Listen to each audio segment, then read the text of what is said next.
When a fire strikes, your first priority is safety. Once everyone is safe and the fire department has cleared the scene, your next step is to document the damage. The evidence that you collect now can make or break your insurance claim. Today, I'll walk you through how to properly preserve that evidence with photos, videos, and an inventory record. Hi, I'm Guy DiMartino of Ashford and DiMartino, and we help people make fire claims for their homes and their businesses. So the first thing that you need to do is you should start with photographs. First, take a wide angle shot of each room before touching or moving anything. Then move in closer and capture multiple angles of the same damage. Don't forget ceilings, floors, walls, and hidden spots like closets or in cabinets. Let me give you a pro tip.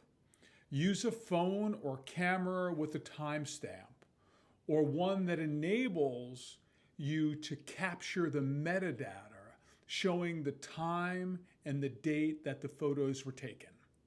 Once you have photographed the area, make sure to record a video. Slowly walk through your property, narrating what you see.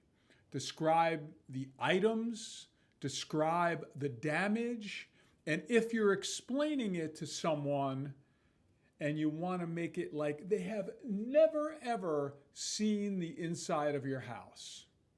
Also, capture both the big picture and small areas like in the kitchen cabinets and closets and little nooks and crannies within your home. Let me give you another pro tip regarding video. Keep your voice calm and clear. Make sure that your narration is clear because at some point in time, a jury or a judge may be hearing what you say. Now to the third step. You want to create an inventory. When I say an inventory, we're talking about the contents or the personal property of your home or business. That's what it means. You want to do it digitally, and you also want to have it written down. You can use a spreadsheet. You can use a piece of paper that sometimes later on somebody will have to put it in writing in either a spreadsheet or a Word document or some type of table form. And you also want to identify the approximate value. If you have receipts, manuals of your stuff, warranty information for the stuff in your home or in your business, you also want to gather that information together. If you can't remember the exact price, estimate based on the current market value. Go to Facebook Marketplace, you can go online, you can go to Amazon, you can go to eBay. You need to have some basis for your pricing. If you're really good with Excel or numbers, you may want to start inputting this information in an Excel spreadsheet or a number spreadsheet, and you probably want to do it by area of the home. Master bedroom, guest bedroom, bathroom, kitchen, den, garage, things like that. The fourth thing, and so important, you can capture the greatest video. You can have the best photographs. You can have an inventory that is 100% accurate, and you spent a lot of time and energy putting it together.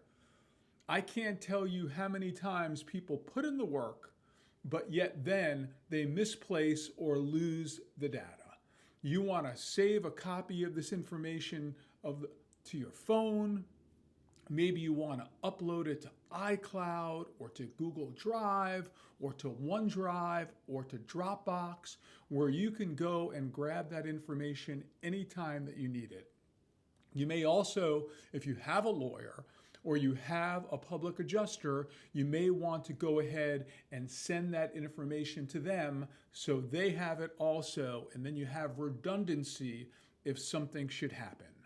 In closing, documenting the damage may feel overwhelming, but taking the time up front and doing it right can save you thousands of dollars in your claim and save you a lot of heartache when the insurance company starts denying your claim or cutting your claim for improper documentation.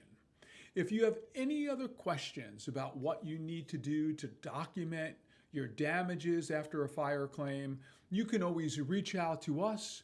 I am Guy DiMartino of Ashford DiMartino, your fire claim attorneys. Have yourself a great day.